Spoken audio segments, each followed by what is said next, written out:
ইবাদতের জগতে সবচেয়ে দামি ইবাদত হলো সিয়াম।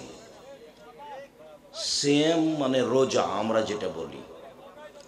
আর আমি সাধারণত রোজা শব্দ ব্যবহার করি না, এই জন্য যে রোজা মানে হলো উপবাস থাকা, আর সিয়াম মানে হলো বিরত থাকা।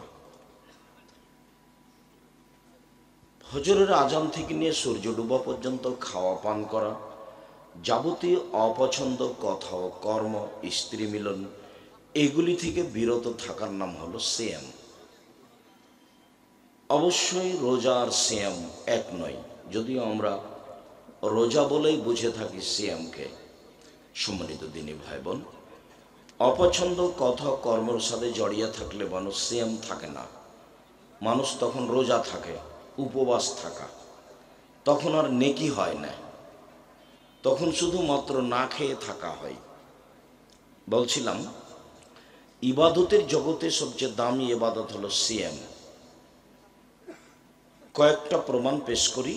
তার এক নম্বর প্রমাণ হলো, সব ইবাদতের নেকি আল্লাহ ফেরেশতা দিয়ে দিতে বলবেন। হজ, আল্লাহ বলবেন ফেরেশতাকে নেকি লিখে দাও। সালাত, আল্লাহ বলবেন ফেরেশতাকে নেকি লিখে দাও। দান খায়রাত, তাসবিহ তাহলিল, জিকির আজকার, আল্লাহ ফেরেশতাকে বলবেন নেকি লিখে দাও। তবে সিয়াম, আল্লাহ তাআলা বলেন ফাইন্নাহু লি ওয়া আনা আজিজু বিহি, সিয়াম আমার ব্যাপার, প্রতিদান আমি দিব। সিয়াম থেকে কিন্তু 200-400 নেকি পাওয়া যায় না। আর সিয়ামের ফলাফল এরকম নয়। আল্লাহ রাসূল বলছেন, মান সামা ইয়াওমান ফি সাবিলিল্লাহ বা'দাল্লাহু ওয়াজহান নারি সাবিনা খরিফা। কেউ যদি আল্লাহকে সন্তুষ্ট করার জন্য একদিন সিয়াম থাকে, তাহলে তাকে আল্লাহ জাহান্নাম থেকে 70 বছরের পর দূরে সরিয়ে দেবেন। ও যে সিয়াম পালন করে নেকি পেলে এ কথা নাই। সিয়াম পালন করে যে তার অতীতের পাপ ক্ষমা হয়ে গেল এ কথা নেই। আবার বলছেন, কে যদি একদিন সিয়াম পালন করে, তাহলে তাকে জাহান্নাম থেকে 100 বছরের পর দূরে সরিয়ে দেওয়া হবে। আবার বলছেন, কে যদি সিয়াম পালন করে, তো জাআলা বাইনহু ওয়া বাইনান নারি কামা বাইনাস সামাই ওয়াল আরজ, তার মাঝে এবং জাহান্নামের মাঝে 500 বছরের পথ ব্যবধান করা হবে। সব মিলে কি নেকি মনে হলো না জান্নাত মনে হলো? জান্নাত। সিয়ামের বিনিময়ে আল্লাহ তাআলা নিজে হাতে দিবেন, কোনো ফেরেশতাকে দিতে দিবেন না। যার কারণেই ইবাদতের জগতে সবচেয়ে ভিন্ন ধরনের ইবাদত হলো সিয়াম। এর কারোর সাথে মিল নেই। সাহল ইবনে সাদ রাদিয়াল্লাহু তাআলা আনহু বলেন, আল্লাহর নবী বলেছেন, জান্নাতের দরজা 8টি, জাহান্নামের দরজা 7টা, আর জান্নাতের 8টা। তো যখন মানুষ জান্নাতে ঢুকবে, তখন সব দরজা থেকেই ফেরেশতারা ডাকবেন, যারা হজ করেছেন এ দরজা দিয়ে আসেন, যারা সিয়াম পালন করেছেন এ দরজা দিয়ে আসেন, যারা দান করেছেন এ দরজা দিয়ে আসেন, যারা সালাত আদায় করেছেন এ দরজা দিয়ে আসেন। তো আল্লাহ রাসূল বললেন, সিয়াম পালনকারীর শেষ ব্যক্তি এই যা দাখালা আখিরু মুগলিকা, সিয়াম পালনকারীর শেষ ব্যক্তি দরজা দিয়ে ঢুকে গেলে এই দরজাটা বন্ধ করে দেওয়া হবে, তখন অন্য দরজা খোলা থাকবে।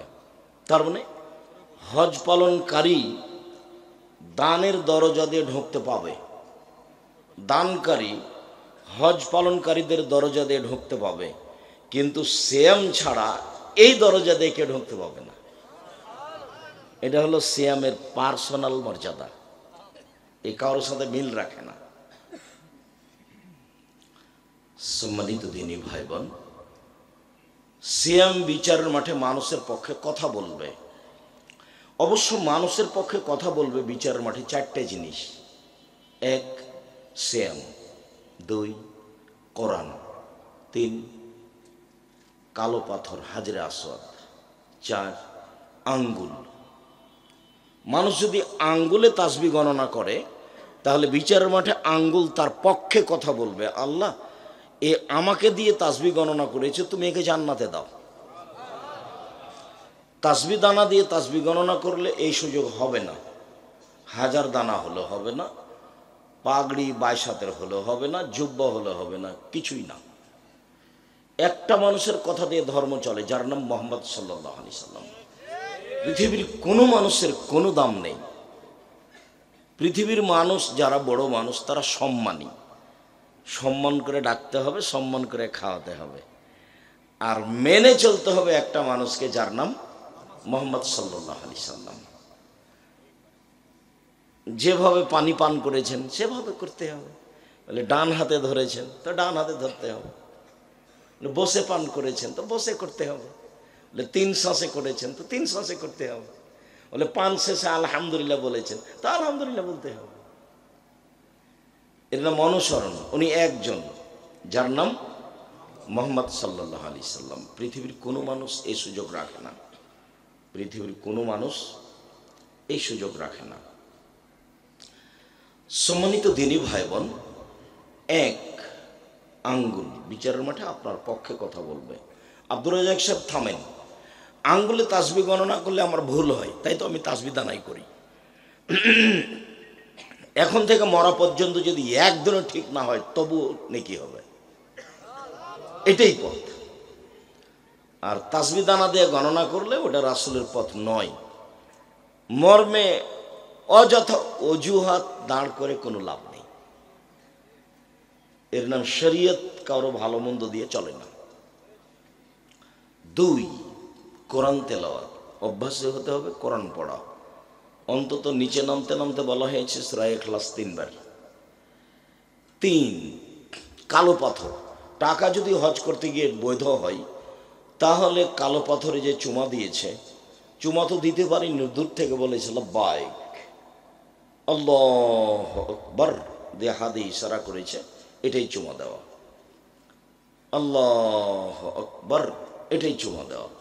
যদি টাকা বৈধ হয় তাহলে কালো পাথর বিচারের মাঠে আপনার পক্ষে কথা বলবে। এই কথা মুহাম্মদ সাল্লাল্লাহু আলাইহি সাল্লাম বলেন। তিনি বলেন সিয়াম কথা বলবে মানুষের পক্ষে। সিয়াম বলবে রব্বি মানাতুহু তুমা বিন নাহারে, মানাতুহু তুমা শাওয়াতা বিন নাহারে ফাসাফাইনি ফিহি। প্রতিপালক, এই লোকটাকে আমি দিনে 2টা কাজ করতে দিইনি। 1 খেতে দিইনি, 2 মন মতো চলতে দিইনি। প্রতিপালক, তুমি আমার একটা কথা শোনো, একে জান্নাতে দাও।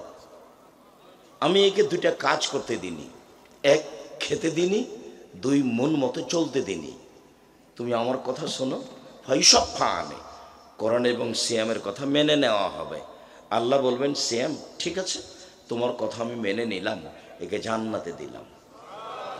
সিয়ামের বিনিময়ে জান্নাত। মধ্যেখানে আরো 2টা কথা বলেনি, আমি একে খেতে দিইনি আর মন মতো চলতে দিইনি। সেটা কি? ঘুম থেকে উঠে দাড়ি চাঁচা ছোট করা মানে হলো মন মতো চলা।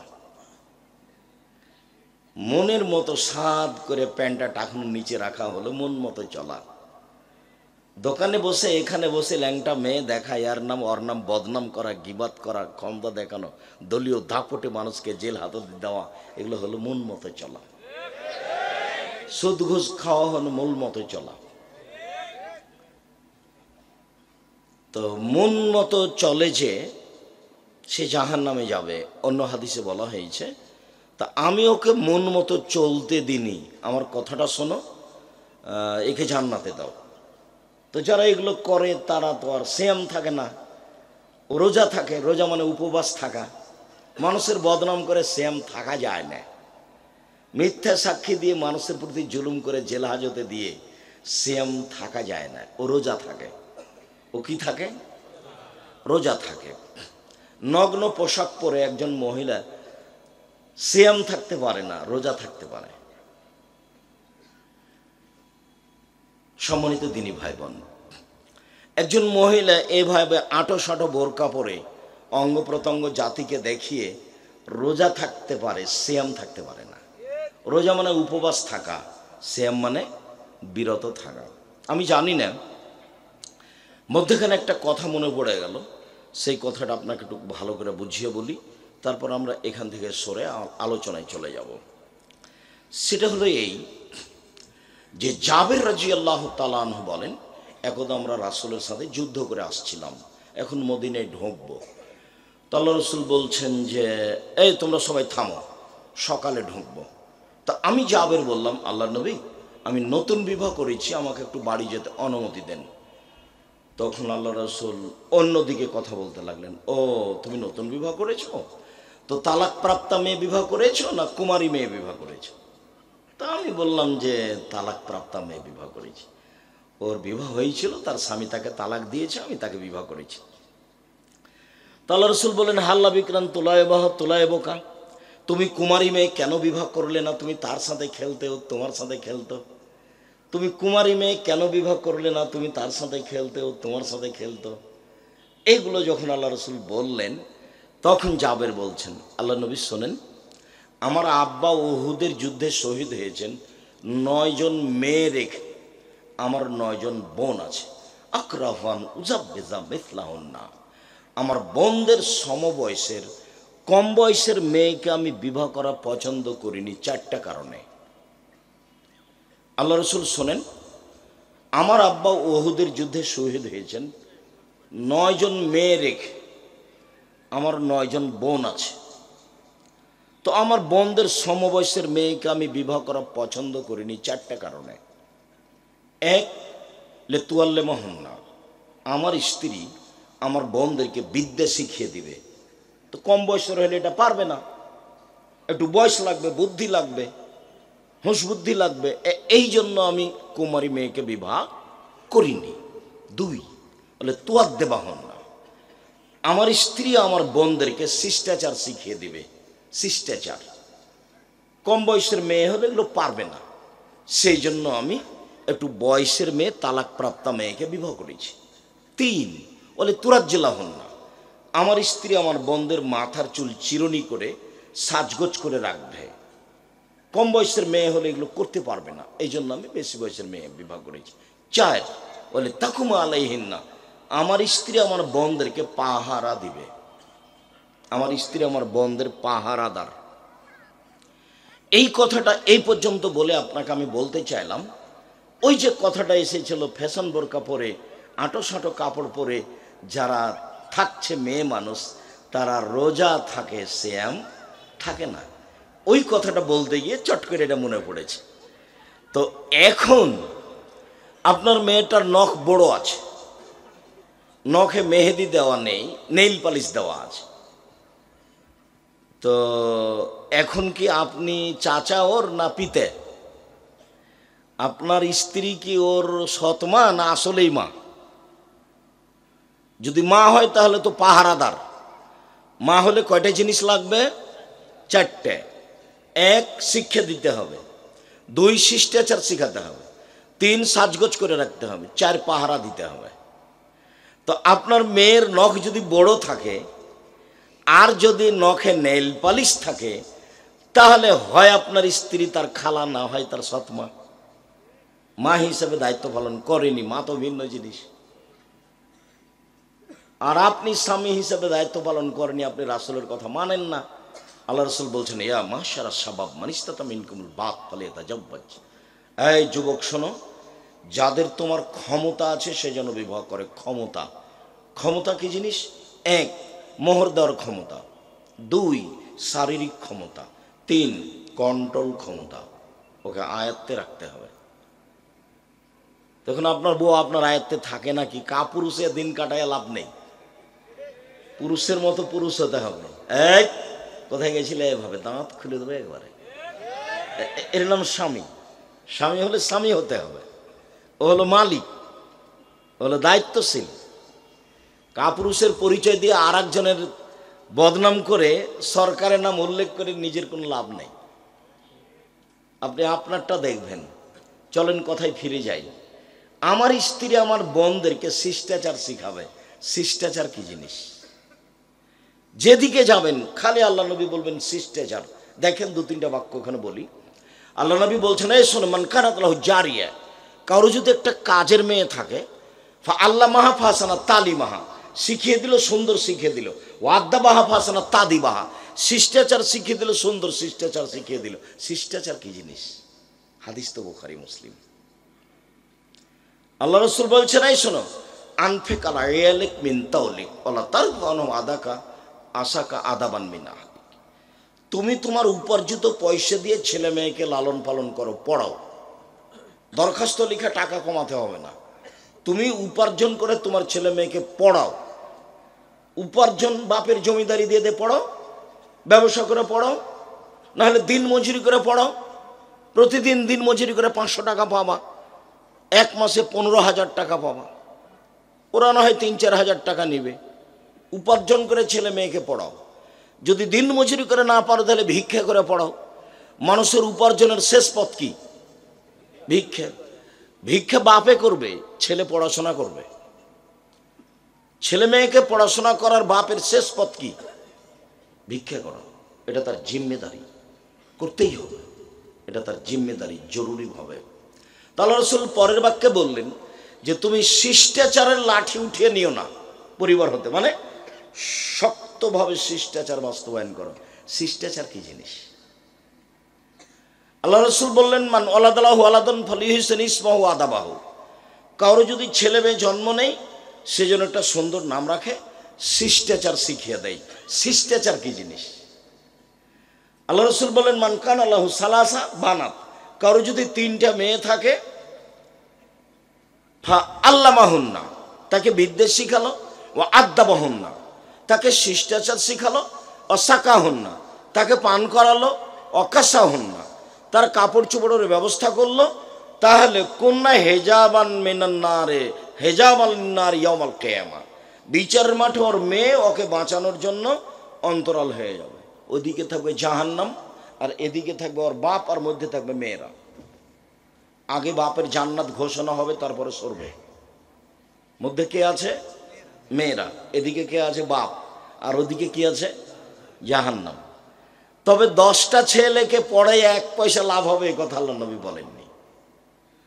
10টা ছেলেকে যদি মাস্টার ডিগ্রি পাস করায় বাপ, তাহলে বাপের 1 পয়সা লাভ হবে, এ কথা আল্লাহ নবী বলেননি। তবে ছেলেকে পড়াবে কেন? জন্ম দিয়েছে এই জন্য। লাভ সব মেয়েদেরকে, সব মেয়েদের আলোচনা। কেন? ইহুদিরা মেয়েদের দাম দেয়নি। ওরা বলেছে ওটা হলো মনোরঞ্জনের জিনিস।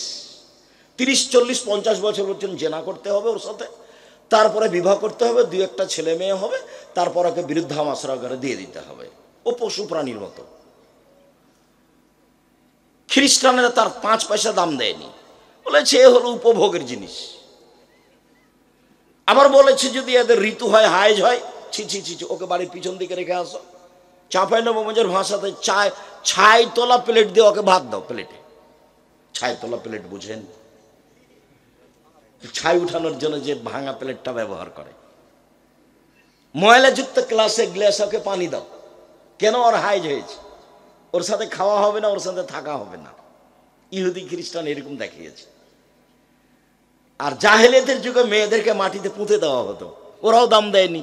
ইহুদিরা দেয় না, খ্রিস্টানেরা দেয় না, হিন্দুরা আজও দেয়নি, কোনোদিন দেয়নি, কিয়ামত পর্যন্ত দেবে না।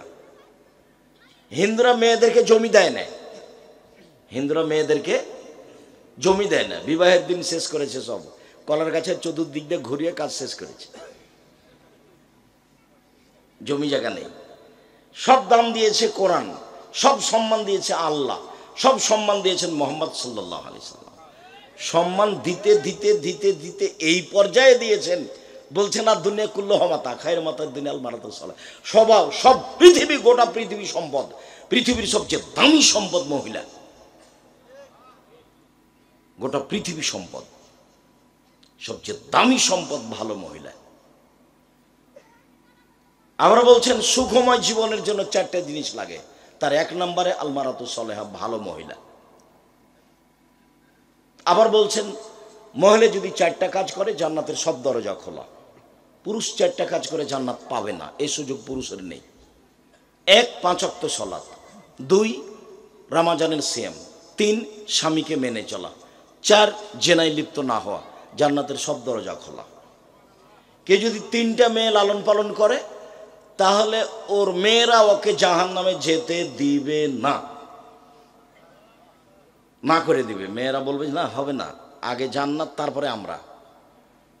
যেমন ছোট অবস্থায় কোনো ছেলে মেয়ে যদি মারা যায় আপনার, তাহলে আপনার জান্নাত ঘোষণা না হওয়া পর্যন্ত ওরা আপনার পাশ থেকে সরবে না। তো ছেলে মেয়ে তো একটা, কয়টা মরে কয়টা থাকে, 10-12টা হলে 2-4টা মরতো, 2-4টা থাকতো। সব ইহুদি খ্রিস্টানরা এদেরকে পাগল বানাচ্ছে।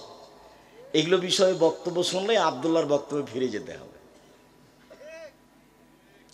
সম্মানিত দিনী ভাই বোন, বলছিলাম শিষ্টাচার কি জিনিস, সব জায়গায় কেন শিষ্টাচার।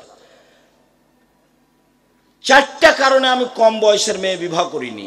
1, শিক্ষা দিবে। 2, শিষ্টাচার শিখাবে। 3, সাজগোজ করে রাখবে। 4, পাহারা দিবে। আপনার মেয়েটা স্কিন পায়জামা পরে হাটে বাজারে যায়, যেটা পায়ের সাথে লেগে আছে, গায়ের সাথে লেগে আছে, আপনার চোখে পড়ে না, আপনার একটু লজ্জা হয় না, আপনার একটু ছায়া হয় না, আপনার স্ত্রী দেখে না, ও হস্তিনী বউ, ওকে তালাক দিতে হবে। ওই বউকে তালাক দিতে হবে। আমি তালাক দিতে আদেশ করিনি, আমার পরামর্শ। তবে এটা বউ নয়, এ কথাই ঠিক। ও ছেলে মেয়েকে লালন পালন করা জানে না। ওর বাপে বিবাহ দিয়েছে, স্বামীর কাছে গেছে, সেই জন্য বাচ্চা হয়ে গেছে। আসলে ও মা, এ কথা তার জানা নাই। এই ছেলে, মা হলে কয়টা জিনিস লাগবে মনে করে যাওয়া এখান থেকে। তোমার কিছু না কিছু আমি উপকার করবো ইনশাল্লাহ। বক্তব্যের সাথে ফাঁকি দিও না, মুনাফিকি করো না, মুনাফিকি করে কোনো লাভ নাই। তোমার প্যান্টটা যদি টাকনোর নিচে থাকে, তোমার বোনের যদি পায়জামাটা স্কিন হয়, গায়ে লেগে থাকে, তুমি তোমার মাকে কালকে বলিও, আম্মা আপনাকে আব্দুর রাজ্জাক সাহেব খালা বলে ডাকতে বলেছে, খালা কেমন আছে?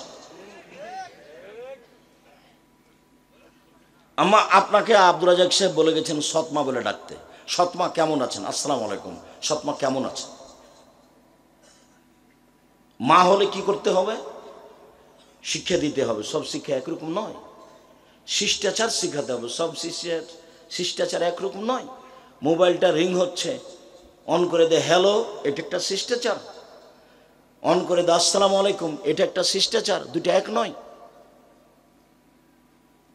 1 গ্লাস পানি আপনি আমাকে দিলেন, আমি বললাম থ্যাংক ইউ।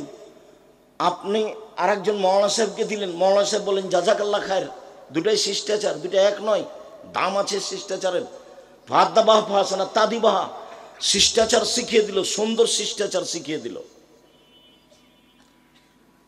আমি লন্ডন সফরে সাউথ হলে জুমার খুতবা দিয়ে নিচে নামছি, তাই একটা লোক দৌড়িয়ে এসে বাচ্চা নিয়ে এসে বলছে একটু দোয়া করে দেন, একটু দোয়া করে দেন।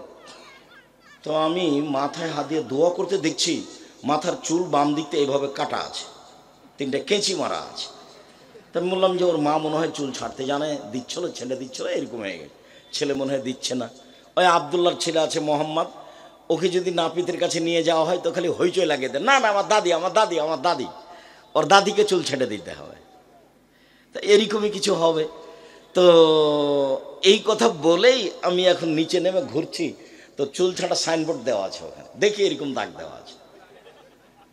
তা আমি বললাম জনাব, লন্ডনে এসেছি উপার্জন করে খেতে, আদর্শ বিক্রি করতে আসিনি।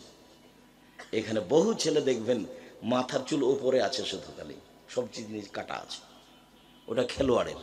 তুমি কখন কখন ইহুদি হয়ে গেছে গো, তোমার মা দেখে না? এই ছেলে, তোমার বাপ নেই? তোমার বাপকে চাচা বলে ডাকো। এই ছেলে, তোমার বাপকে চাচা বলে ডাকবা। আব্দুর রাজ্জাক সাহেব বলে গেছে, বাপ হলে বাপ হতে হবে। শত হাদিস আছে এই ব্যাপারে, বাপ হলে বাপ হতে হবে। উপার্জন করে খাওয়াতে পারে তার নাম বাপ নয়, শুধু আনফেকালা ইয়েলেক বিন তলেক, ছেলে মেয়েকে লালন পালন করো, পড়িয়া মানুষের মতো মানুষ করো। শিষ্টাচার শিখবে। সব জায়গাতে বিদ্যার সাথে শিষ্টাচার লাগা আছে। শত হাদিস শিষ্টাচার দিয়ে গড়া। মেয়েটার নখ বড় কেন, কেন থাকবে? ইহুদি খ্রিস্টানদের পতিতালয়ের মেয়েদের বৈশিষ্ট্য হচ্ছে নখ বড়, নাকা রাখা, নখে নেইল পালিশ দেওয়া। ইহুদি খ্রিস্টানদের পতিতালয়ের মেয়েদের বৈশিষ্ট্য হলো নখ বড় রাখা, নখে নেইল পালিশ দেওয়া। আরও নিচের ভাষায় বলি, ইহুদি খ্রিস্টানদের বেশ্যালয়ের মেয়েদের বৈশিষ্ট্য হলো নখ বড় রাখা, নখে নেইল পালিশ দেওয়া। আমার মেয়ের নখ বড় কেন? আমার মেয়ের নখে নেইল পালিশ কেন? আমার মেয়ের নখে থাকবে মেহেদি, হাতের নখে তো থাকবে, পায়ের নখে থাকবে। আমি তো ওটা গ্রহণ করব না। আমি মুসলিম চিররণবীর, মরণকে করি না ভয়, মরলে শহীদ বাঁচলে গাজী, আমার উভয় সমান, মরলো জান্নাতি বাঁচলো জান্নাতি। আমি লসে থাকি না কোনো সময়। অমুসলিম লসে থাকতে পারে, ওর ফলাফল ভালো নয়, ওর দাঁড়ি পাল্লা হবে না বিচারের মাঠে। হিন্দুদের দাঁড়ি পাল্লা হবে না বিচারের মাঠে, ইহুদির হবে না, খ্রিস্টানের হবে না, যারা আকীদায় মায়ের খেয়েছে শিয়া কাদিয়ানি এদের হবে না। ফাইউ খাজবিন নামাসিওয়াল একদম, ওদের মাথা এবং পা ধরে জাহান্নামে নিক্ষেপ করা হবে। যারা মোমেন পুরুষ নারী পাপ করে দাঁড়ি পাল্লা হবে, সবার দাঁড়ি পাল্লা হবে না। ফালা নকিমুল ইয়াউমাল কিয়ামাতে ওজনা, ওদের কোনো বিচারই নেই, ওদের হিসাব নিকাশ নেই।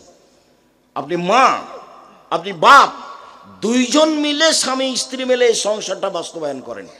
আপনার মেয়ের পরনে স্কিন পায়জামা উঠলো কেন? কেন উঠবে? আবার কোনো সময় পায়জামা পরেছে দিচ্ছে এরকম ফাঁকা আর একজন ঢুকবে। রিক্সায় উঠে যখন তখন হাঁটু পর্যন্ত উঠে, চোখে পড়ে না? আপনাকে আব্বা বলে ডাকে না? কি বলে আপনার মেয়ে? আপনাকে কি বলে? বলা উচিত, শরম হওয়া দরকার, লজ্জা হওয়া দরকার, হায়া হওয়া দরকার, ইতস্তবোধ হওয়া দরকার, মানবতা থাকা দরকার, বোধোদয় থাকা দরকার, হিতাহিত জ্ঞান থাকা দরকার। শিষ্টাচার কি জিনিস? বাচ্চাটাকে আপনার স্ত্রী পায়জামা পরাচ্ছে, জামা গায়ে দেওয়াচ্ছে, কোন হাতটা আগে ঢোকাবে? ডান হাতটা। প্যান্টটা পরাচ্ছে, কোন পাটা আগে ঢোকাবে? ডান পাটা। শিষ্টাচার। জুতাটা পরাচ্ছে, কোন পায়েরটা পরাবে? ডান পায়েরটা। বাচ্চাটাকে ঘুমাচ্ছে, কোন কাতে ঘুমাবে? ডান কাতে। বাচ্চাটা পানি খাচ্ছে, কোন হাতে বলবে? ডান হাতে। আপনার স্ত্রী দরজাটা বন্ধ করছে, কিভাবে বলবে? বিসমিল্লাহ। এর নাম শিষ্টাচার। ধর্ম বিক্রি করে এখানে আর একজনের নীতিতে যাচ্ছেন ভুল হিসাবে। 1 মিনিট। আল্লাহ নবী বলছেন, আমার উম্মত ইহুদি খ্রিস্টানদের সাথে মিশে যাবে নিয়ম নীতিতে, কৃষ্টি কালচারে, চলাফেরাতে এমনভাবে মিশে যাবে ডান হাতের বিঘত যেমন বাম হাতের সমান, এভাবে মিশে যাবে। এই ছেলে, তুমি বুঝতে পারছো না যে খেলোয়াড় তো ব্রাজিলের, চুল এভাবে ছোট করেছে, তো আমি কেন এভাবে ছোট করলাম? তোমার মাথার চুল তুমি বুঝতে পারো না? 2-4 বছর আগে, 2 বছর আগে এভাবে ছাড়তে? আমার উম্মত ওদের সাথে মিশে যাবে, ডান পায়ের জুতা যেমন বাম পায়ের সমান, চাল চলনে, কথা কাজে, কর্মে। এবার তিনি ভাষাগত নিচে নামতে লাগলেন দুঃখ করে। পৃথিবীর মানুষ শুনে রেখো, আমার উম্মত ইহুদি খ্রিস্টানদের সাথে মিশে যাবে। মিশতে মিশতে ওরা যদি মায়ের সাথে জেনা করে থাকে, আমার উম্মতও মায়ের সাথে জেনা করবে। যার কারণে তো এইভাবে প্যান্ট পরতে, এইভাবে টাই পরতে, এইভাবে নখ কাটতে, রাখতে, এইভাবে নেল পালিশ দিতে ভালো লাগে, এইভাবে স্কুল কলেজ চালাতে ভালো লাগে, যার কারণে গুড মর্নিং ভালো লাগে, যার কারণে থ্যাংক ইউ ভালো লাগে।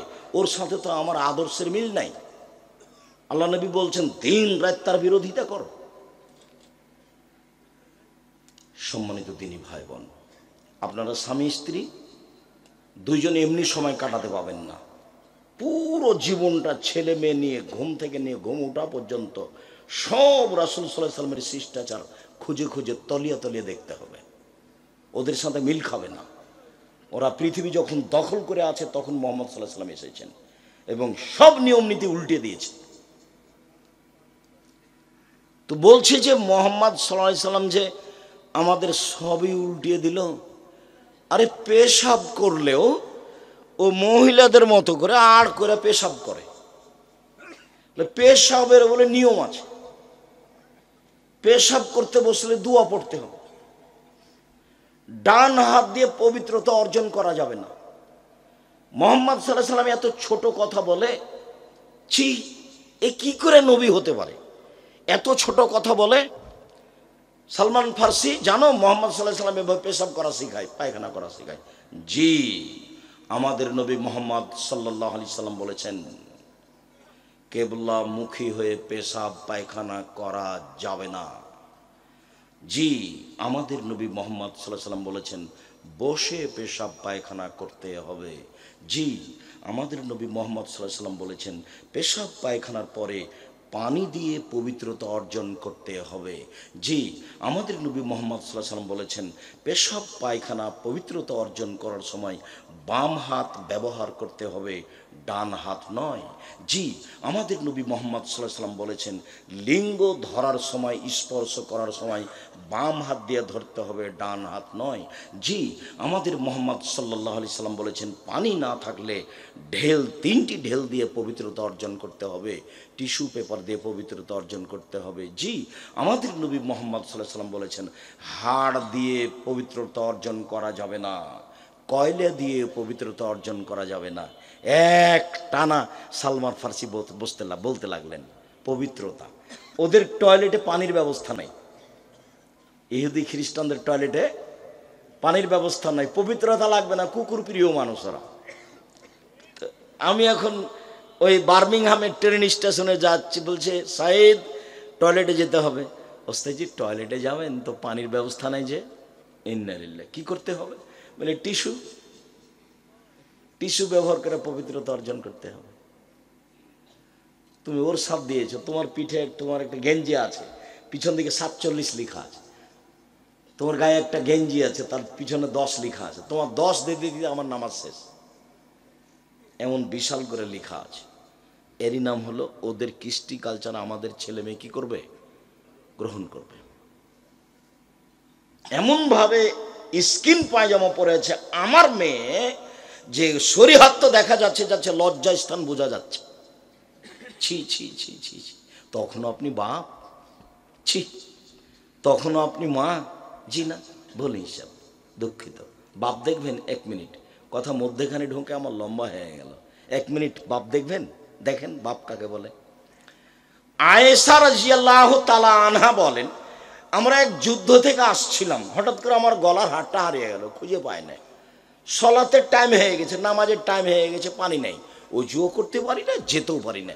সব মানুষ বিপদে পড়ে গেল, 1200-1400 মানুষ, পানি নাই, অজু করব কি করে, এখানে যেতেও পারি না, হাড় খুঁজে পাই না। জনগণ আমার আব্বাকে বলল, জানেন কি ঘটিয়েছে আপনার মেয়ে?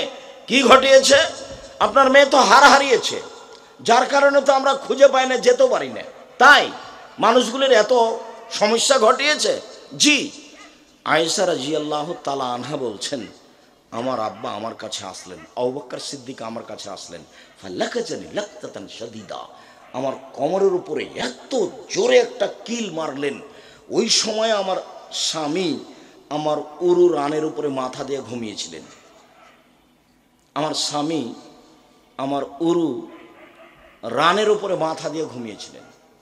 যদি আমার স্বামী আমার উরু রানের উপরে মাথা দিয়ে না ঘুমাতেন তাহলে মায়ের চোটে, মায়ের কারণে আমি দূরে সরে যেতাম। 1 মিনিট, এই ছেলে, এটা বাংলাদেশি স্বভাবে, বাংলাদেশি বিধিবিধানে জামাই যদি মেয়ের উরু রানের উপরে মাথা দিয়ে ঘুমায় আর শ্বশুর মেয়ের বাপ যদি ওইদিকে গিয়ে দেখে, তাড়াতাড়ি এইভাবে ঘুরে আসবে। কথা মনে হয় আমি বুঝাতে পারিনি। মেয়েকে কিছু বলবে এই জন্য যাচ্ছে, গিয়ে দেখছে যে জামাই মেয়ের উরু রানের উপরে মাথা দিয়ে ঘুমিয়ে আছে। এখন কিছু বলা বাদ দিয়ে বাপ কি করবে? পাল্টা ঘুরে আসবে। এটা হলো বাংলাদেশি স্বভাব। ওই অবস্থাতেই মেরে দিলেন কয়েকটা কিল, এত জোরে মারলেন মায়ের কারণে দূরে সরে যায় এরকম অবস্থা। সবচেয়ে বড় মানুষে মারলেন পৃথিবীর ইতিহাসে। নবী রাসূল বাদ দিয়ে আদম থেকে নিয়ে কিয়ামত পর্যন্ত আবু বকর সিদ্দিকের চেয়ে কোনো দামি মানুষ জন্ম নেয়নি, নিবেও না। আবু বকর সিদ্দিক রাদিয়াল্লাহু তাআলা আনহু মানুষ হিসেবে সবচেয়ে দামি মানুষ, উনি মারলেন। আর যাকে মারছেন পৃথিবীর ইতিহাসে সবচেয়ে দামি মহিলা, ইনি হলেন আয়েশা রাদিয়াল্লাহু তাআলা আনহা।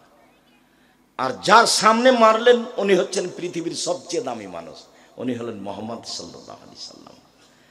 এবার শ্বশুরে মারলেন, বাপে মারলেন, পূর্ণ যুবতী মেয়েকে মারলেন, বিবাহদারী মেয়েকে মারলেন,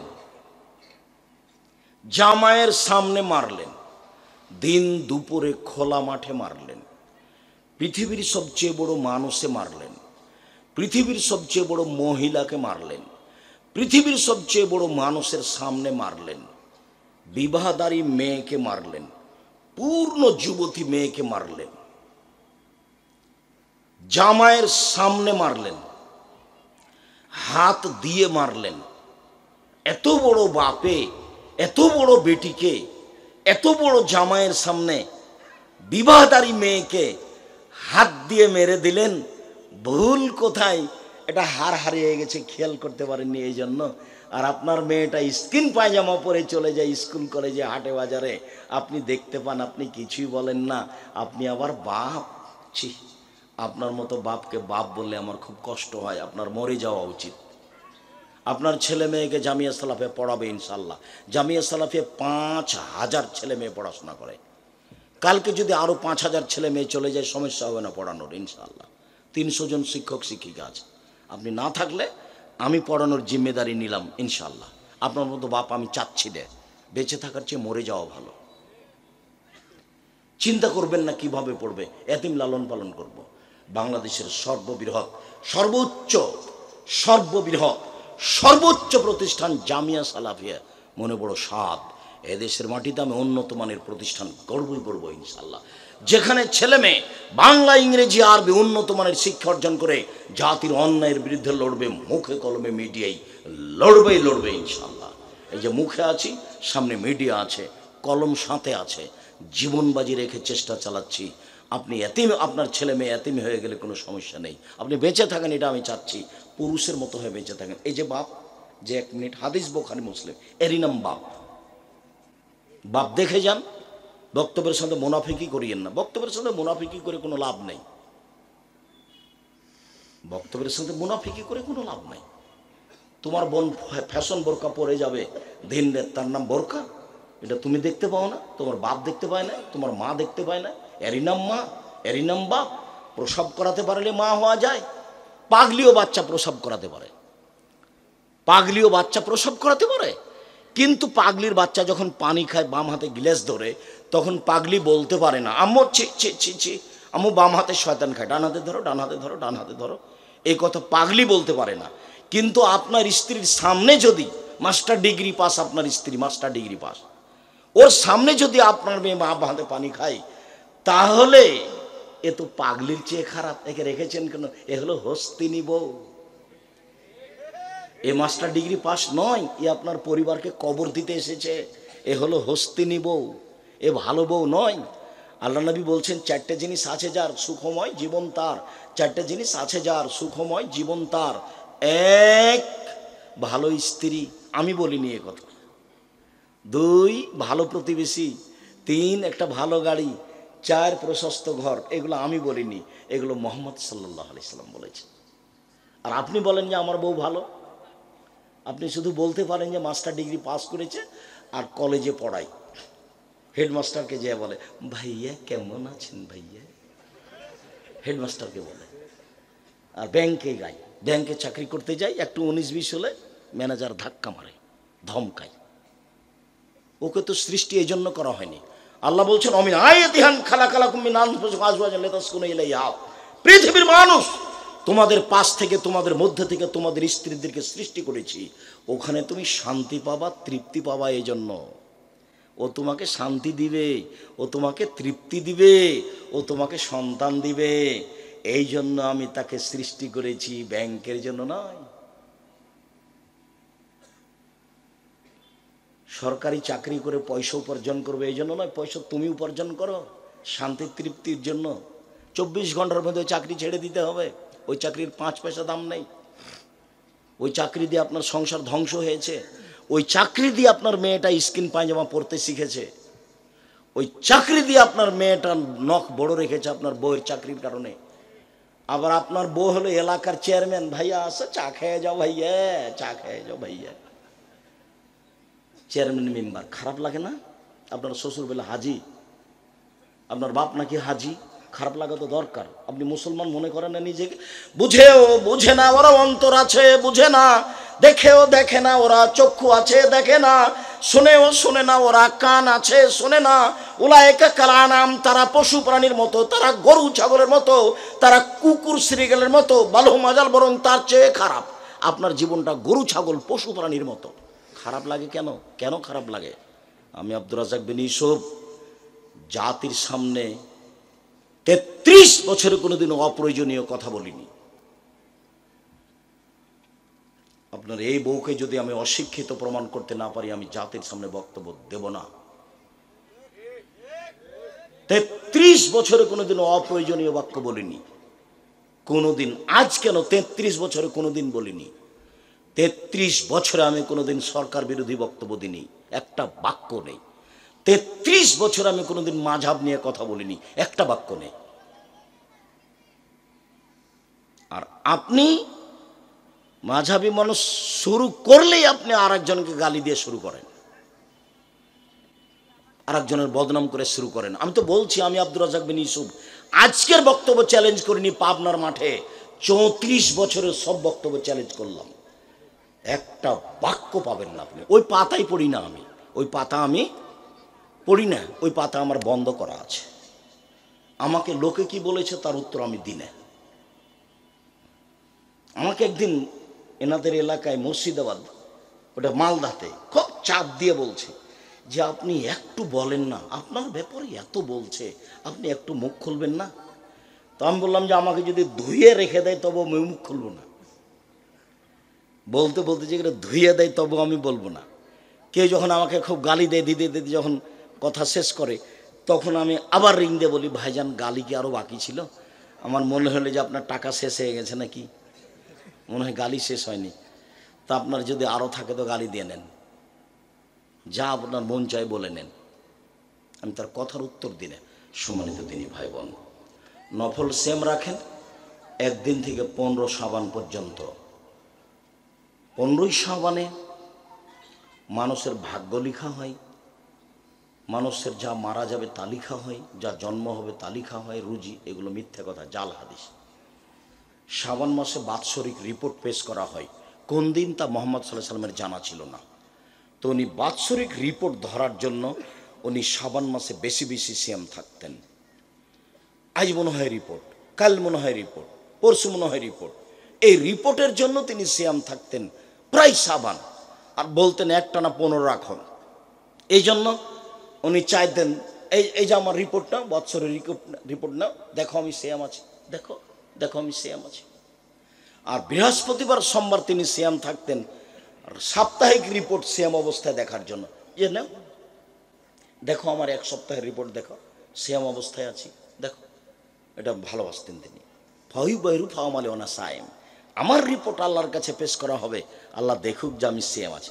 মুহাম্মদ সাল্লাল্লাহু আলাইহি সাল্লাম বৃহস্পতিবার সোমবার সিয়াম থাকতেন, রোজা থাকতেন। কেন?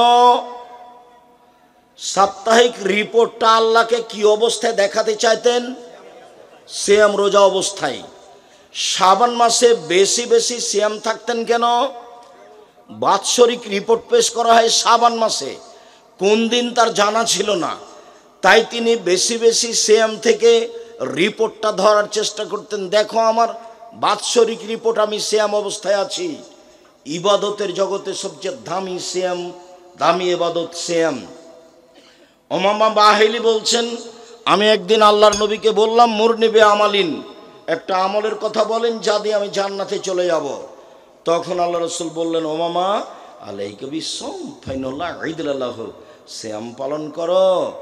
ইবাদতের জগতে সিয়ামের সমপর্যায়ের কোনো ইবাদত নেই। এটা সিয়াম, রোজা, এটা হজ। হজ সিয়ামের সমপর্যায়, জি না। এটা সিয়াম, এটা হলো সালাত, সালাত সিয়ামের সমপর্যায়, জি না। এটা হলো সিয়াম, এটা হলো দান সাদাকা, দান সাদকা সিয়ামের পর্যায়, জি না। পৃথিবীর কোনো ইবাদত নেই যেটা কার সমপর্যায়ের হতে পারে? সিয়ামের সমপর্যায় হতে পারে। মহরমের 2 দিন সিয়াম থাকেন, আরাফার 1 দিন সিয়াম থাকেন। আর সারা বছর সিয়াম পালনের 2টা পদ্ধতি শুনে যান, একটা সহজ, একটা একটু ভারী। প্রত্যেক মাসে 3 দিন থাকবেন আর রমাজান থাকবেন, সারা বছর সিয়াম পালনের নেকি হবে। প্রত্যেক মাসে 13, 14, 15 3 দিন। আর হাইজের কারণে যদি মহিলাদের কোনো সমস্যা ঘটায় তাহলে মাসে 1 দিন করলেই হলো, আরবি মাসে, তাতে 15-20 চলে যাক, 17-18, 22-24 চলে যাক, তাতে আসে যায় না। মাসে 3টে আর রমজান, তাহলে আপনি কি পাবেন? সারা বছর সিয়াম পালনের আরেকটা পদ্ধতি, এটা হলো সহজ। শাওয়ালের 6টা আর রমজান। শাওয়ালের কয়টা? 6টা। যাদের হায়েজের কারণে রমজানের রোজা ছুটে গেছে, তাকে আগে ফরজটা করতে হবে, এই কথা বাতিল। ওর যে হায়েজের কারণে রমজানের ফরজটা ছুটে গেছে, ও যেদিন পারবে সেদিন করবে, 2 বছর 6 মাস পরে, সেটা তার জন্য আল্লাহর রাসূল অনুমতি দিয়ে দিয়েছে। কিন্তু শাওয়াল পার হয়ে গেলে এগুলো আর করা যাবে না। অতএব পুরুষ নারী সবাই খুব চেষ্টা করে থাকবে শাওয়ালের 6টে আর রমজান, সারা বছর সিয়াম পালন করলো। নবীগণ খুব চেষ্টা করতেন সিয়ামের। দাউদ আলাইহিস সালাম একদিন সিয়াম থাকতেন, একদিন এমনি থাকতেন, একদিন সিয়াম থাকতেন, একদিন এমনি থাকতেন। আমাদের নবী মুহাম্মদ সাল্লাল্লাহু আলাইহি ওয়াসাল্লাম একদিন সিয়াম থাকতেন, 2 দিন এমনি থাকতেন, একদিন সিয়াম থাকতেন, 2 দিন এমনি থাকতেন। সম্মানিত দিনী ভাই বোন, পাপের জগতে সবচেয়ে ভিন্ন ধরনের পাপ হলো সুদ। সুদের পাপের যে ভাষা উল্লেখ হয়েছে, এই ভাষা পৃথিবীর আর কোনো পাপের জন্য উল্লেখ হয়নি। অবাক হতে হয়। মদ খেলে তার ভাষা উল্লেখ হয়েছে, তবে সুদের মতো নয়। কেউ যদি একবার মদ খায়, তাহলে 40 দিন আল্লাহকে নিজের দিকে করতে পারবে না। হ্যাঁ, এটা ভারী, কিন্তু সুদের পাপের মতো ভাষা নয়। কেউ যদি একদিন নেশাদার দ্রব্য, বিড়ি, তামাক, জর্দা, সিগারেট, গুল, নেশাদার দ্রব্য খায়, পান করে, তাহলে 40 দিন তার নামাজ কবুল হবে না।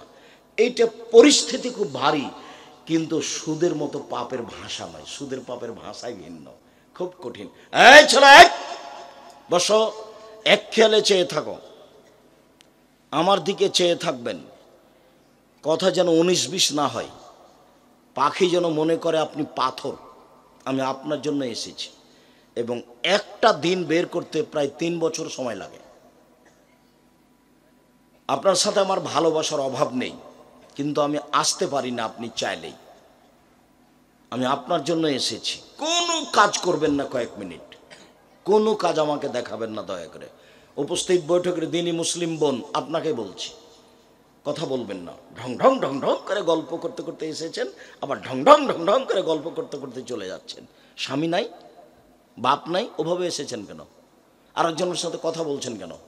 আর একজন যদি গায়ের ওপর দিয়ে চড়ে চলে যায়, তবু মুখ খুলবেন না, মুখখান বন্ধ রাখেন। এটা শিষ্টাচার নয়। মুখ খুললেন কেন? কেন মুখ খুললেন? আপনি অটোতে বসে আছেন, আমি উঠতে গেছি, তো আমার হাতে একটা ব্যাগ ছিল, ব্যাগটা আপনার মুখের উপরে গিয়ে লেগে গেছে, তো আপনি একটু ব্যথা পেয়েছেন। এখন কি আপনি আমাকে বলবেন ঢং নাই গাড়িতে উঠার, হোঁশ থাকে না, কপালে চোখ নাই? এটা কি শিষ্টাচার? আচ্ছা যাক, আমি ব্যথা পেয়েছি, মনে কিছু না, আমি বসো বসো, তুমি বসো বসো, সমস্যা নেই। এটা হলো শিষ্টাচার। কেন বললেন এই কথা? আপনি কথা বলছেন কেন? এবারে মুখখান বন্ধ রাখবেন, চুপচাপ রাখবেন। আরেকজন গায়ের উপর দিয়ে চড়ে চলে যাক, যাক, মুখ খুলবেন না। শিষ্টাচারের দরকার আছে, এর নাম শিষ্টাচার। ভালো কথা, ভালো কর্মের নাম হলো শিষ্টাচার। ভালো কথা, ভালো কর্মের নাম হলো শিষ্টাচার। আপনি দিনই বোন, আমি আপনার জন্য এসেছি, আপনি অপেক্ষা করুন। আপনাকে আমি অনেক ভালোবাসি, আপনার সাথে আমার কোনো দূরত্ব নেই। আপনাকে আমি খাটো করতে আসিনি, আপনাকে আমি ছোট করতে আসিনি। আপনাকে আমি আয়েশার মতো মনে করি, আপনাকে আমি খাদিজা রাদিয়াল্লাহু তাআলা আনহার মতো মনে করি, আপনাকে আমি অনেক দামি মানুষ মনে করি। আপনার সম্মান আমি খাটো করতে আসিনি, আপনাকে আমি আয়েশার মতো মনে করি। দেখবেন আপনি 1 মিনিট আয়েশাকে দেখবেন, 1 মিনিট দেখেন। আয়েশা রাদিয়াল্লাহু তাআলা আনহা বলেন যে আমার স্বামীর কবর হলো আমার ঘরে, তো আমার ঘরে আমি যাই, এটা আমার স্বামীর কবর, এমনিতেই যাই, মাথায় কাপড় দিই না দিই। কয়দিন পরে আমার স্বামীর কবরের পাশে হলো আমার বাপের কবর, তখন আমি এমনিতেই যাই, স্বাভাবিকভাবে যাই। কয়দিন পরে দেখি আমার বাপের কবরের পাশে হলো উমারের কবর। উমার কিন্তু জামাই।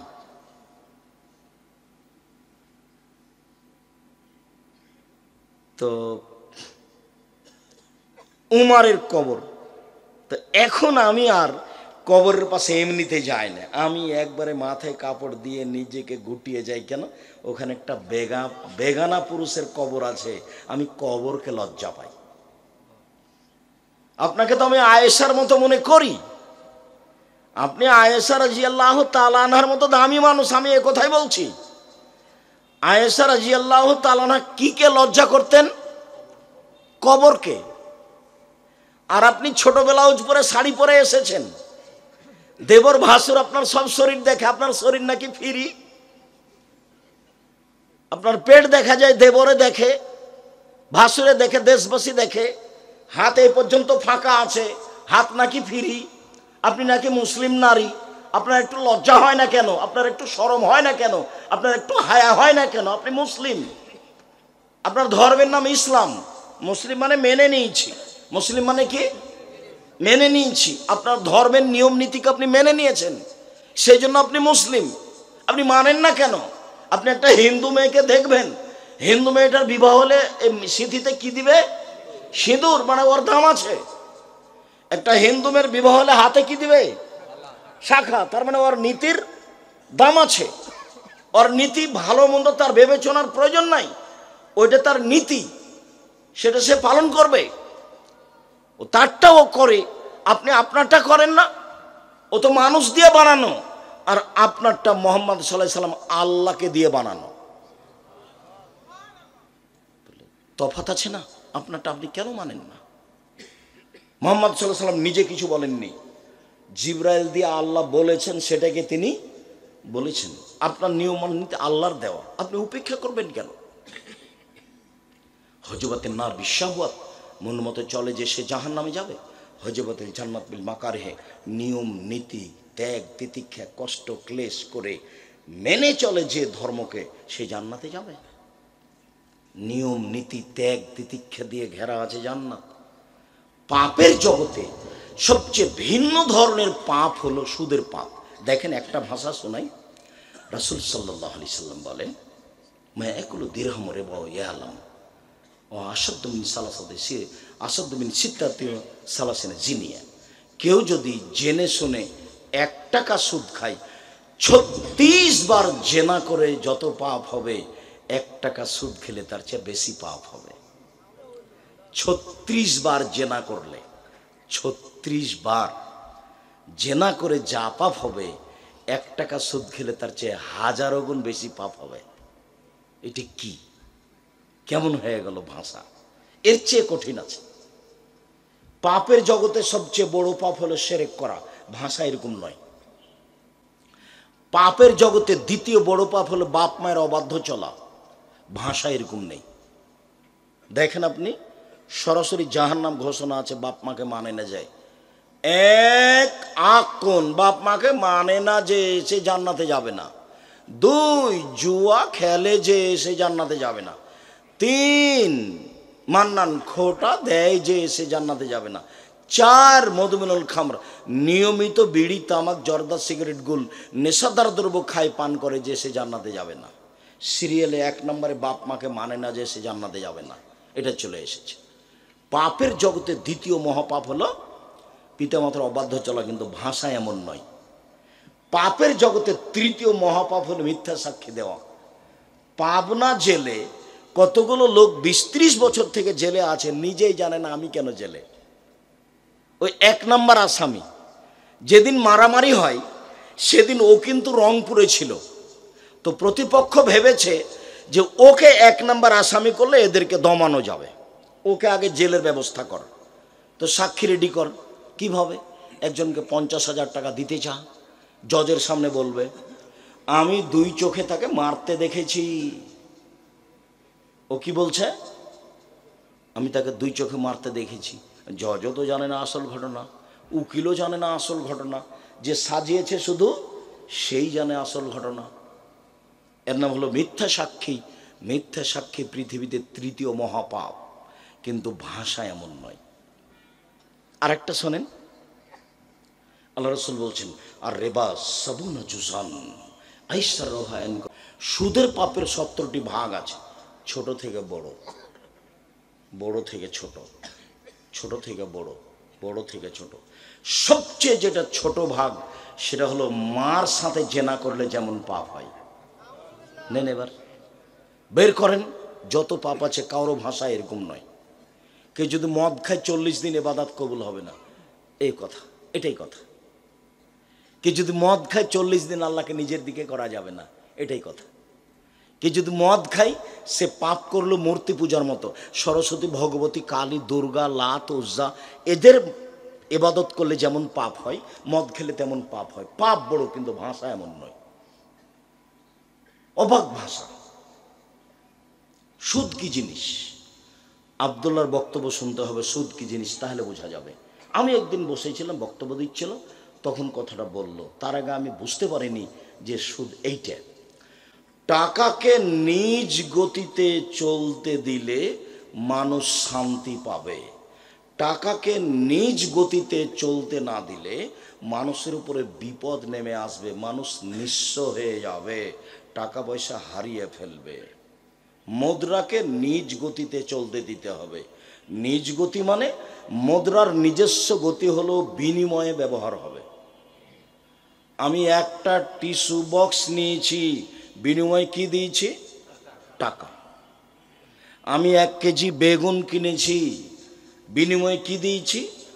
টাকা। এটা হলো টাকার নিজস্ব গতি, এটা মুদ্রার নিজস্ব গতি। তো নিজস্ব গতির ওপরে জুলুম করবে যে, তার মানে কি টাকা দিয়ে টাকা নিবে, তখন টাকার নিজস্ব গতিতে থাকতে পাবে না, ওর উপরে জুলুম করা হবে। টাকা দিয়ে টাকা নিলে টাকার উপরে কি করা হবে? জুলুম করা হবে, তার নাম সুদ। আবার ভালো করে বুঝেন, টাকার একটা নিজস্ব গতি আছে, সেটা কি? মনে থাকবে না মনে হয়, বিনিময়ে ব্যবহার হবে। এই ছেলে, টাকার নিজস্ব গতি কি বলো? বিনিময়ে ব্যবহার হবে। 1 কেজি বেগুন নিয়েছো, কি দিবা? টাকা। একটা কাপড় কিনেছো, কি দিবা? টাকা। এটা হলো টাকার নিজস্ব গতি। এবার তুমি টাকা দিয়ে টাকা নিলে, তখন টাকার নিজস্ব গতিতে থাকলো না, তখন জুলুম হয়ে গেল। মানুষ যদি টাকার উপরে জুলুম করে, তাহলে ফলাফলে আল্লাহ বলেছেন, আল্লাহ কি বলেছেন? তাহলে ওর টাকা কমে যাবে। আল্লাহ তাআলা বলেন, ইয়ামহাকুল্লাহু রিবা ওয়া ইউরবিস সাদাকাত। সুদ মানুষের টাকাকে কমিয়ে দেয়, দান মানুষের টাকাকে বেশি করে দেয়। আল্লাহ বলছেন, সুদ মানুষের টাকাকে কমিয়ে দেয়, দান মানুষের টাকাকে বেশি করে দেয়। কমিয়ে দেয় কেন? ও যে জিনিসটার উপরে জুলুম করলো, এই জন্য আরও থাকতে পারছে না। আল্লাহ রসুল বলছেন, রাসূল সাল্লাল্লাহু আলাইহি ওয়াসাল্লাম বলেন, ইন্নার রিবা ওয়াইন কাসরা। সুদ যদিও বাহ্যিকভাবে বেশি লাগে, মনে হচ্ছে বেশি হলো, হ্যাঁ বেশি তো হলো। 100 টাকা দিয়েছি, 6 মাস পরে 120 টাকা নিয়েছি, তো বেশি হলো তো। তখন আল্লাহ নবী বলছেন, ইন্নার রিবা ওয়াইন কাসরা। সুদ যদিও বাহ্যিকভাবে বেশি হয়, ইন্না আকিবাতাহু তাসিরুল কাল্লিন, তবে তার শেষ ফলাফল হলো নিঃস্ব। সুদের শেষ ফলাফল হলো নিঃস্ব। আল্লাহ বলছেন সুদ খেলে টাকা কমে যাবে, আর আল্লাহ নবী বলছেন সুদ খেলে মানুষ নিঃস্ব হবে। আব্দুর রাজ্জাক বিন ইউসুফ কোরআন আর হাদিসকে সামনে রেখে বলেছেন, যে সুদ খাবে তাকে ভিক্ষা করে খেতে হবে একদিন। সে না করলে তার ছেলে করবে, তার ছেলে না করলে তার নাতি করবে। এই টাকা থাকবে না, এই টাকার বিনিময় হলো তাকে একদিন ভিক্ষা করে খেতে হবে। সুদের শেষ পরিণতি কি? ভিক্ষা। সুদের শেষ পরিণতি কি? ভিক্ষা। অল্প দিনে দেখতে পারেন ভিক্ষা। ওই যে কিস্তিতে আপনার স্ত্রী টাকা নিয়েছিল, কিস্তিতে শেষ পর্যন্ত বাড়িখান বিক্রি করে দিয়ে পালিয়ে গেছে। বাড়ি ব্যাংক সরকার নিয়ে নিয়েছে, জমিয়ে নিয়ে নিয়েছে। কত আপনার বাড়ির পাশে প্রমাণ আছে। সুদ খেলে দেশের টাকা 2-1 মানুষের কাছে চলে যাবে, বাকি মানুষ নিঃস্ব হয়ে যাবে। সুদ খেলে পৃথিবীর 2-1 দেশে টাকা চলে যাবে, বাকি দেশ দেউলিয়া হয়ে যাবে। বাকি দেশ কি হবে? দেউলিয়া হয়ে যাবে। এটা সুদের ফলাফল। যার কারণেই সুদের পাপের ভাষাগুলি এরকম, অবাক হতে হয়। সম্মানিত দিনী ভাই বোন, আল্লাহ বলছেন, কালু ইন্নামাল বায়উ মিথলু রিবা। মানুষে বলছে সুদ আর ব্যবসা একই। সুদেও টাকা বাড়ে, ব্যবসাতেও টাকা বাড়ে, সুদেও টাকা বাড়ে, ব্যবসাতেও টাকা বাড়ে। মানুষে বলছে সুদ আর ব্যবসা একই, তখন আল্লাহ তাআলা বলছেন আরে না, আহলাল্লাহু বাইয়া হারামা রিবা, আল্লাহ চিরদিনের জন্য সুদকে হারাম করেছেন আর চিরদিনের জন্য ব্যবসাকে বৈধ করেছেন। চিরদিনের জন্য সুদ হারাম, চিরদিনের জন্য ব্যবসা জায়েজ। এই ছেলে আরো শোনো, মুহাম্মদ সাল্লাল্লাহু আলাইহি সাল্লামের মুখের কথা, আত্তাজিরা সাদিক এখনো ইয়াউমাল কিয়ামা মা শুহুদা সিদ্দিকুন আল আম্বিয়া, সত্যবাদী ব্যবসায়ী বিচারের মাঠে নবীগণের সাথে থাকবেন না। এবার এদিক ওদিকে খেয়াল করেছিল, বুঝতে পারোনি ওই সময়ে ইহুদি খ্রিস্টানেরা কি বলেছিল?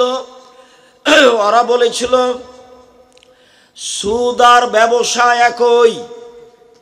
ওরা কি বলেছিল? সুদ আর ব্যবসা একরকম। কেন? সুদেও টাকা বাড়ে, ব্যবসাতেও টাকা বাড়ে। তখন আল্লাহ এই কথাটা ঠেকিয়ে দিয়ে বললেন, পৃথিবীর মানুষ শুনে রেখো, সুদ চিরদিনের জন্য হারাম, ব্যবসা চিরদিনের জন্য হালাল। আল্লাহ বললেন। শুনুন, শুধু তাই নয়, আল্লাহ নবী বলছেন মানুষ যদি ব্যবসাতে সত্যবাদী হয়, মিথ্যে কথা না বলে ব্যবসায়ী, তাহলে বিচারের মাঠে ওর নবীর সাথে থাকবে। তাহলে কি সুদার ব্যবসা এক হলো? এখানে আল্লাহর নবী বললেন যে ব্যবসায়ী যদি সত্যবাদী হয় তাহলে কার সাথে থাকবে? নবীর সাথে থাকবেন। আর ওখানে আল্লাহ নবী বললেন কেউ যদি 1 টাকা সুদ খায় তাহলে 36 বার জেনা করলে যত পাপ হবে 1 টাকা সুদ খেলে তার চেয়ে বেশি পাপ হবে। আবার বললেন যে সুদের ছোট পাপটা হলো মায়ের সাথে জেনা করলে যেমন পাপ হয়। কেমন ভাষা দেখেন তো, কত ভারী। মায়ের সাথে জেনা করলে যেমন পাপ হয়, কোনো পাপের এরকম ভাষা নেই। মানুষকে হত্যা করা মহাপাপ, ভাষা এমন নয়। এতিমের টাকা পয়সা খেয়ে নেওয়া মহাপাপ, ভাষা এমন নয়। মানুষের জমি জোর করে দখল করা মহাপাপ, ভাষা এমন নয়। মানুষকে গালি দেওয়া মহাপাপ, ভাষা এমন নয়। মা বাপ মায়ের অবাধ্য চলা মহাপাপ, ভাষা এমন নয়। মিথ্যা সাক্ষী দেওয়া মহাপাপ, ভাষা এমন নয়। ভাষা সবচেয়ে ভারী কঠিন কোন পাপের? সুদের পাপের। বিবাহিত ছেলে মেয়ে যদি জেনা করে তাহলে তাকে ইট ঢেল পাথর দিয়ে মেরে মেরে মেরে ফেলতে হবে। অবিবাহিত ছেলে মেয়ে যদি জেনা করে তাহলে 100 লাঠি পিটিয়ে তাকে এলাকা থেকে তাড়িয়ে দিতে হবে। জেনার গতিবিধি ভিন্ন, ওর সাথে কোনো পাপের বাস্তবতার মিল নাই। কেউ যদি জেনা করে বিবাহ না করার আগে তাহলে তাকে 100 লাঠি পিটিয়ে এলাকা থেকে 1 বছরের জন্য তাড়িয়ে দিতে হবে। এমন কোনো পাপ নাই যার বিধান এরকম। আবার বিবাহ করার পরে যদি কেউ জেনা করে তাহলে তাকে ইট ঢেল পাথর দিয়ে মেরে মেরে মেরে ফেলতে হবে। এদেশের লাখো ভাবিকে ইট ঢেল পাথর দিয়ে মেরে ফেলতে হবে যারা দেবরের সাথে জেনায় লিপ্ত হয়েছে। এদেশের লাখো দুলাভাইকে ইট ঢেল পাথর দিয়ে মেরে ফেলতে হবে যারা সেলিকার সাথে জেনায় লিপ্ত হয়েছে।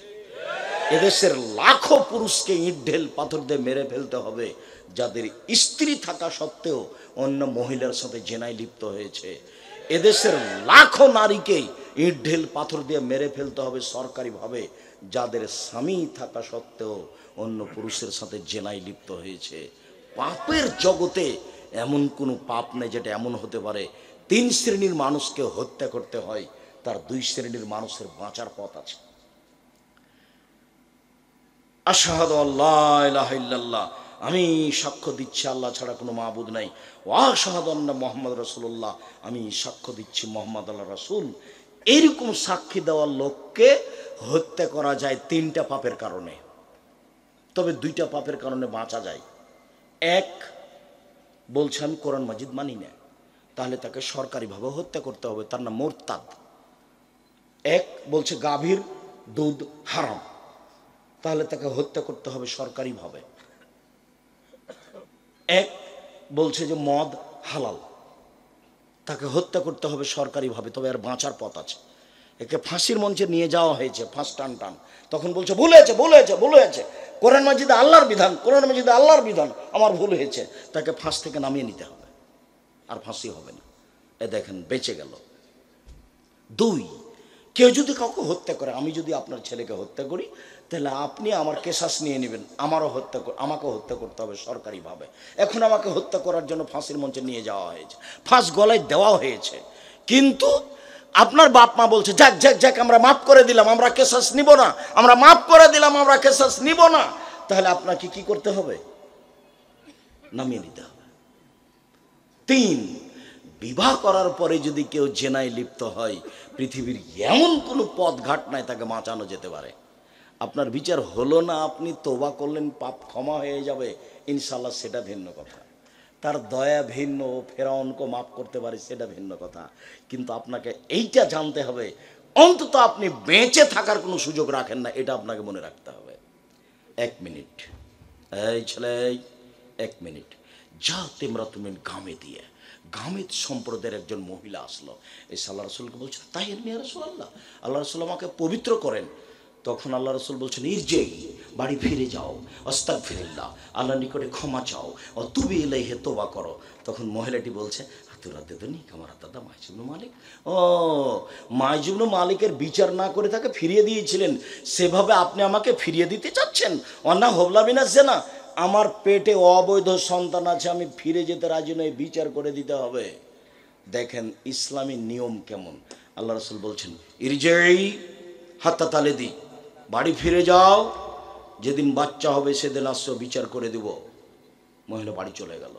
মুসলিম হাদিস গ্রন্থে এসেছে, যেদিন বাচ্চা প্রসব হয়েছে সেদিনে একটা ন্যাকড়ায় জড়িয়ে নিয়ে এসে বলছে এ দেখেন বাচ্চা প্রসব হয়েছে, বিচার করে দেন। তখন আল্লাহ রসুল বাচ্চার দিকে লক্ষ্য করে বলছেন ইরজেই, বাড়ি ফিরে যাও, ফরদি হে, বাচ্চাকে দুধ খাওয়াও, হাত্তা তাফতেমি হে, বাচ্চা যেদিন দুধ ছেড়ে দিবে সেদিন আসছে বিচার করে দেবো। মহিলা বাচ্চা নিয়ে চলে গেল, 2 বছর বাচ্চাকে দুধ খাওয়ালো।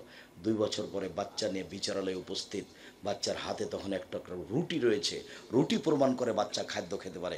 ফাওয়াসাদহু বিয়াদির মুসলিমিন, আল্লাহ নবী বলেন এই শোনো, এই বাচ্চাটা তুমি নাও, লালন পালন করিও, একজন মুসলমান হাতে দিয়ে দিলেন। তারপরে বলেন সঙ্গী সাথী এই যাবো বেহা, একে মাঠে নিয়ে যাও, ওয়াহফিরুল্লাহ ইলা সাদরিহা, মাঠে নিয়ে গিয়ে গর্ত খুঁড়ে বুক পর্যন্ত মাটিতে পুঁতে দাও। ফারজেমুহা, চতুর্দিক থেকে ইট ঢেল পাথর মেরে তাকে বিদায় করো দুনিয়া থেকে। ও বিচার চাইতে না আসলে আল্লাহ রাসূল বিচার করতেন না। তোমরা মাঠে নিয়ে যাও, গর্ত খোঁড়ো, বুক পর্যন্ত মাটিতে পুঁতে দাও, চতুর্দিক থেকে ইট ঢেল পাথর মেরে তাকে বিদায় করো। খালিদ বিন ওয়ালিদ বলছেন গর্ত খুঁড়লাম, বুক পর্যন্ত মাটিতে পুঁতে দিলাম, চতুর্দিক থেকে ইট ঢেল পাথর মারতে লাগলাম, আমি একটা পাথর তার মুখের উপরে মারলাম। ফাতানাজ্জাহাত, খালিদ পাথরটা মুখে লেগে মুখ ফেটে রক্ত ছিটে খালিদের গায়ে লাগলো। ফাসাব্বাহা, খালিদ তাকে গালি দিয়ে বসলেন ছি ছি ছি ছি ছি, একজন জেনাকারিনীর মহিলার গায়ের রক্ত আমার গায়ে লাগলো। এভাবে বলতে আল্লাহ রাসূল বলছেন মালে নে খালিদ, খালিদ থামো, গালি দিও না, লাগা তাওবাত তাওবাতান লাউ তাও সাহেব মাকসিল্লাহ গফির আল্লাহ। এ মহিলা এত তওবা করেছে, এ মহিলা এত ক্ষমা চেয়েছে, এ মহিলা এত তওবা করেছে, এ মহিলা এত ক্ষমা ভিক্ষা চেয়েছে, যে বড় থেকে বড় পাপী যদি এমন তওবা করে তাহলে তার পাপ ক্ষমা করা হবে। খালিদ শোনো, এর তওবা যদি মদিনার সব পাপীকে ভাগ করে দেওয়া হয় সবার পাপ ক্ষমা হয়ে যাবে। তার মানে আল্লাহ রসুল বললেন যে তার পাপ ক্ষমা হয়ে গেছে। তিনি জানাজা দিলেন, তিনি কাফন দাফন করলেন, তো তিনি বলতে পারলেন না যাও তোমার বিচার হবে না, বাড়ি চলে যাও, এই কথা তিনি বলতে পারলেন না। দুঃখিত। সম্মানিত দিনী ভাই বোন, বিবাহের পরে জেনা ভিন্ন ধরনের শাস্তি, ভিন্ন ধরনের পাপ।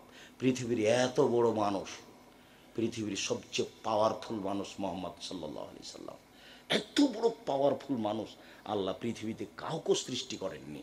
জান্নাতের গেটে বড় অক্ষরে লেখা আছে সর্বপ্রথমে যিনি প্রবেশ করবেন তিনি হলেন মুহাম্মদ সাল্লাল্লাহু আলাইহি সাল্লাম। বিচারের মাঠে আল্লাহর সামনে কেউ কথা বলতে পারবেন না, এমনকি ইব্রাহিম আলাইহিস সালাম বলতে পারবেন না আমার যে কি হয় তা আমি নিজেই বুঝি না, এ বলে একটার পর একটা সবকে সরিয়ে দিবেন। মোহাম্মদ সাল্লাহ সাল্লাম কথা বলতে সক্ষম হবেন, মোহাম্মদ সাল্লাহ সাল্লাম কথা বলতে সক্ষম হবেন, এ কথা তিনি বলেও গেছেন। এত বড় পাওয়ারফুল মানুষ একটু বলতে পারলেন না, যাও তোমার পাপ ক্ষমা হয়ে গেছে, তোমার আর বিচার হবে না, এই কথা বলতে পারলেন না কেন? ওপর থেকে ফাইসালা আছে, বিবাহ করার পরে জেনায় লিপ্ত হলে তাকে ইট ঢেল পাথর দিয়েই মেরে ফেলতে হবে, এটাই হলো তার দুনিয়াবি ফাইসালা। পরকালে তার জান্নাতও হতে পারে, পরকালে তার জাহান্নাম হতে পারে। সম্মানিত দিনী ভাই বোন, এই পাপ হলো সুদের পাপ। জেনে শুনে যদি 1 টাকা সুদ খায়, 36 বার জেনা করে যত পাপ হবে, 1 টাকা সুদ খেলে তার চেয়ে বেশি পাপ হবে। সুদের পাপের 70টি ভাগ রয়েছে, বড় থেকে ছোট, ছোট থেকে বড়। সবচেয়ে ছোট ভাগ হলো মার সাথে জেনা করলে যেমন পাপ হয়, পাপের জগতে কোনো পাপের ভাষা এরকম নয়। আপনাকে তো আমি বলছি মদ খারাপ, একদিন মদ খেলে 40 দিন ইবাদত কবুল হবে না, ও এক ব্যতিক্রম পাপ। একদিন মদ খেলে 40 দিন আল্লাহকে নিজের দিকে করা যাবে না, ও এক ব্যতিক্রম পাপ। একদিন মদ খেলে তার পাপটা হয়ে গেল সরস্বতী, ভগবতী, কালী, দুর্গাকে পূজা করার মতো, এ এক ব্যতিক্রম পাপ। তারপরে ভাষা এমনটা নয়, একদিন মদ খেলে ফলাফল জাহান্নাম। 4 শ্রেণীর মানুষ জান্নাতে যাবে না। 1, কোন বাপ মাকে মানে না যে। 2, কাম্মার জুয়া খেলে যে। 1 মিনিট এই ছেলে, প্রত্যেক যেই খেলাতে টাকার হারজিত রয়েছে তার নাম জুয়া। পৃথিবীর যে কোনো স্থানে যে কোনো খেলায় যদি টাকার হারজিত থাকে তার নাম হলো জুয়া। টাকার হারজিত নেই, শরীর চর্চা আছে, তখন খেলা জায়েজ। যেমন ফুটবল, ভলিবল, ক্রিকেট, টাকার হারজিত নেই কিন্তু শরীর চর্চা আছে, তখন জায়েজ। টাকার হারজিতও নেই, শরীর চর্চাও নেই, বসে বসে চলে, এই খেলা বেশি খারাপ। আল্লাহ রসুল বলছেন, মান লাইবাবেন নার দেশির ফাঁকা দাঁত খালাইয়া দহফি দামে খিঞ্জির।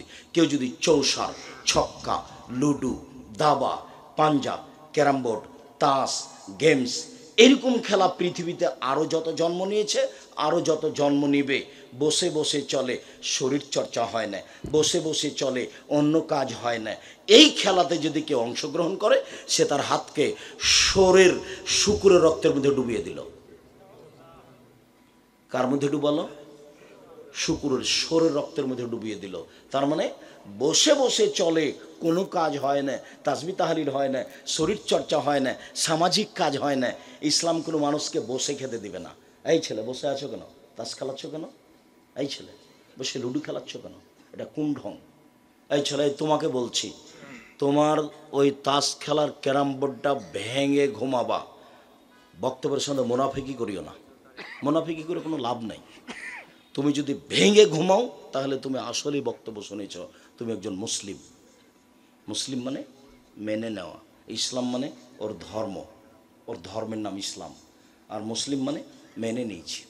চৌসার, ছক্কা, লুডু, দাবা, পাঞ্জা, ক্যারামবোর্ড, তাস, গেমস যেগুলো বসে বসে চলে, এগুলো শরীয়ত খুব শক্তভাবে দেখেছে।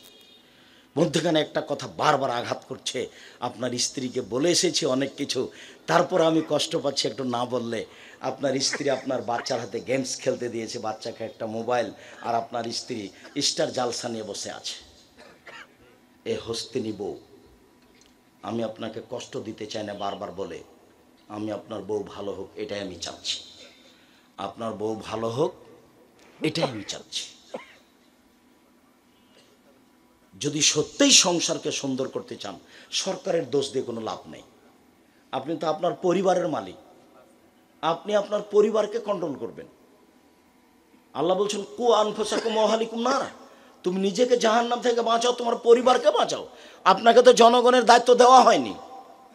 মৌলানা সাহেব দিয়ে জাহান্নাম উদ্বোধন হবে, মৌলানা সাহেবকে দিয়ে কি হবে? জাহান্নাম উদ্বোধন হবে। বিপদে মৌলানা সাহেব আছে, বিপদে কে আছে?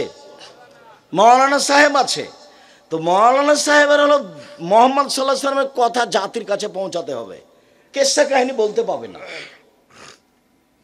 কে কি করলো এটা বলতে পারবে না। ওকে মোহাম্মদ সাল্লাল্লাহু আলাইহি সাল্লামের কথা পৌঁছাতে হবে, ঠিক ঠিক ঠিক ঠিক এভাবে বলছেন আল্লাহর নবী। পৃথিবীর আলেম ওলামা শুনে রাখো, বাল্লিগু আন্নী ওয়ালা আয়া, আমার একটি কথা জানা থাকলে অন্যকে বলো। পৃথিবীর মানুষ, আমার একটি কথা জানা থাকলে অন্যকে বলো। বানে ইসরায়েলের কাহিনী বলো, কোনো দোষ নেই। মান কাযাবা আলাইয়া মুতাআম্মিদান ফালিয়াতাওবা মাক্কাদাহু মিনান নার। কেউ যদি কোনো কথা আমার নামে বলে, সেই কথা যদি আমার না হয়, কেউ যদি কোনো কথা ধর্মের নামে বলে, সেটা যদি আমার না হয়, কেউ যদি কোনো কথা আমার নামে বলে, সেটা যদি আমার না হয়, তাহলে তার থাকার জায়গায় জাহান্নাম। জুব্বা যত বড়ই হোক, পাগড়ি যত বড়ই হোক, বিচার মাঠে রেহাই হবে না। যার জন্য মুখ খুলতে পাবে না রাসূলের কথা ছাড়া। নিজেকে বাঁচাতে হবে, পরিবারকে বাঁচাতে হবে, এটা আমার জিম্মেদারি, মাওলানা সাহেবের জিম্মেদারি। নিজেকে, পরিবারকে, সমাজকে, নিজেকে, পরিবারকে, সমাজকে। উনি কেমন দাওয়াত দিচ্ছেন সেটা বিচারের মাঠে ফলাফল হবে। এই ছেলে, আমরা আলোচনার শেষের দিকে চলে এসেছিলাম। সুদের আলোচনায় একটা লম্বা হাদিসের একটা অংশ বলবো, সেই জন্য হাদিসটা আমি মুখে বলছি। হাদিস বুখারী মুসলিম, আমার দিকে এক খেলে চেয়ে থাকবেন। যার একটা কথা আসবে সুদের ব্যাপারে, এদিকে দেখেন। সামর ইবনে জুনদুব রাদিয়াল্লাহু তাআলা আনহু বলেন, আল্লাহর নবী ফজরের সালাত আদায় করেই আমাদের দিকে মুখামুখি বসতেন, আমাদের জিজ্ঞাসা করতেন, তোমরা স্বপ্নে কিছু দেখেছো কি? আমরা কেউ কিছু দেখলে বলতাম, তখন তিনি স্বপ্নের তাবির করে দিতেন। বলতেন, তোমার স্বপ্নের তাবির এই, তোমার স্বপ্নের তাবির এই। তো একদিন তিনি আমাদেরকে জিজ্ঞাসা করলেন, সঙ্গী সাথী, গত রাত্রে স্বপ্নে কেউ কিছু দেখেছ? আমরা বললাম, জি না। তখন তিনি বলছেন, শোনো শোনো, আমি দুইজন লোককে দেখেছি। তারা আমার কাছে আসলো, দুই হাত ধরলো, ধরে নিয়ে চলে যাচ্ছে বাইতুল মুকাদ্দাসের দিকে। যেতে যেতে দেখছি একটা লোক বসে আছে আর একটা লোক দাঁড়িয়ে আছে। যে লোকটা দাঁড়িয়ে আছে তার হাতে একটা লোহার বাঁকা লাঠি রয়েছে, মুখের ডান দিক দিয়ে ঢুকিয়ে চিরে পিছন দিকে নিয়ে যাচ্ছে, আবার বের করে মুখের বাম দিকে লাগাচ্ছে। তো বাম দিক চিরতে না চিরতে দেখে ডান দিক ঠিক হয়ে গেছে, আবার বের করে ডান দিকে নিয়ে আসছে। আমি বললাম, মা যা, এ কি দৃশ্য? তো তারা দুজন বলছেন, চলতে থাকে চলতে থাকে। তা আমি কিছু না বলে চলতে থাকলাম। চলতে চলতে দেখছি যে একটা লোক চিত হয়ে শুয়ে আছে, আর একটা লোক পাশে দাঁড়িয়ে আছে, তার হাতে একটা বড় পাথর আছে, মারছে পাথর তার মাথার উপরে। মাথা একবারে ভেঙে চৌচির হয়ে যাচ্ছে, পাথরটা ছিটকে দূরে চলে যাচ্ছে। ও পাথরটা আনতে যাচ্ছে, আনতে না আনতে দেখে মাথা ঠিক হয়ে গেছে, আবার মারছে। তা আমি বললাম, এ কি দৃশ্য, ব্যাপারটা কি, এ কোন শাস্তি? তো কি ব্যাপার? তারা দুজন বললেন, চলতে থাকেন। আমি কিছু না বলে চলতে থাকলাম। আস্তে আস্তে দেখি একটা গর্তের মতো, চুলহার মতো একটা গর্ত, উপরের দিক সংকীর্ণ, নিচের দিক প্রশস্ত। দেখি তার ভিতরে আগুন জ্বলছে, দাদা দাদা দাদা করে আগুন উপরে চলে যাচ্ছে, আবার নিচে যাচ্ছে।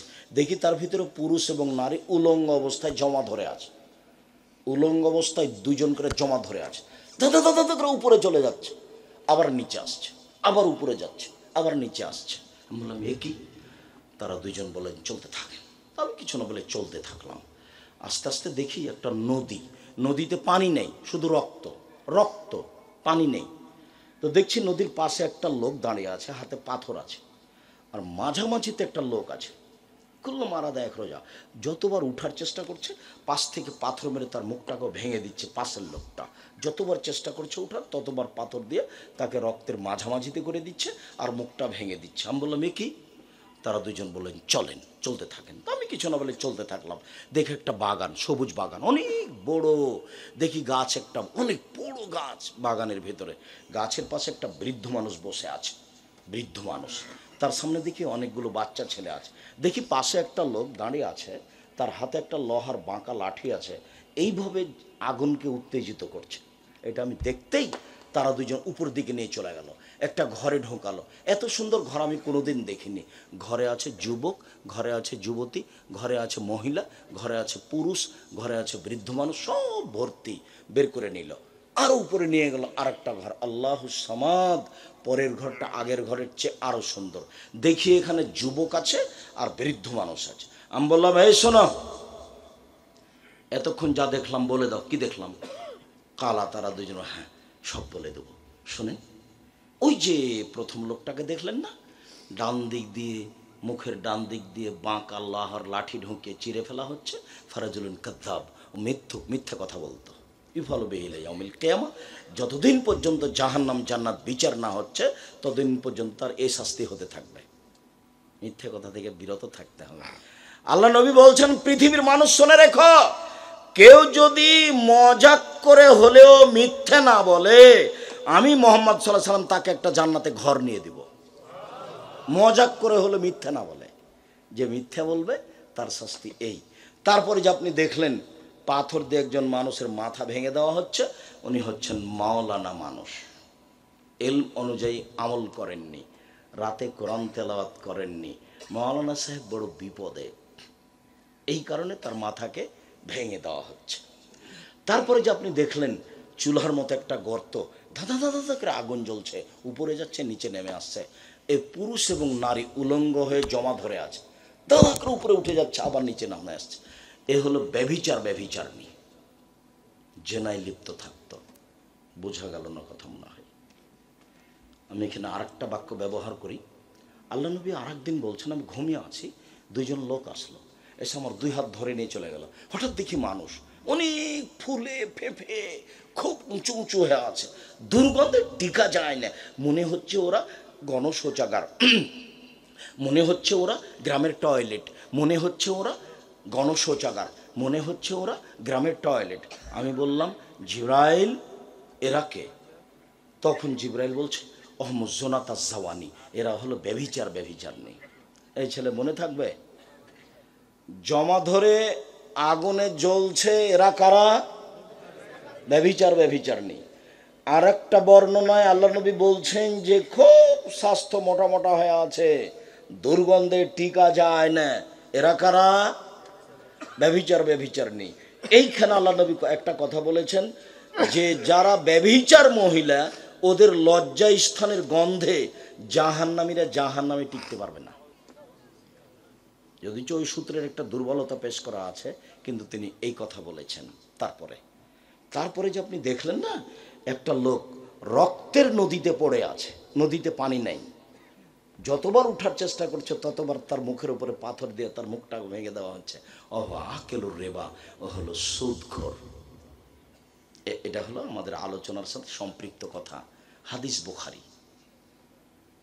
যার মুখকে, যে লোকটা রক্তের নদীতে পড়ে আছে, পাথর দিয়ে মুখ ভেঙে দেওয়া হচ্ছে, কে? সুদখোর।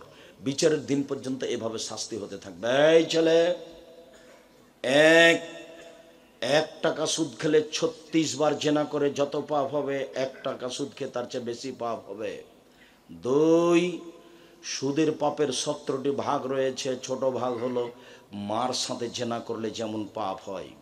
3, কে যদি সুদ খায় তাহলে তাকে রক্তের নদীতে ফেলে দিয়ে এইভাবে শাস্তি দেওয়া হবে। মনে রাখতে হবে, 24 ঘন্টার মধ্যে সুদের লেনদেন বন্ধ করতে হবে, কিস্তি বন্ধ করতে হবে, লোন নিয়ে বাড়ি গাড়ি করতে হবে না, বউকে খুশি করতে হবে না, ছেলে মেয়েকে খুশি করতে হবে না।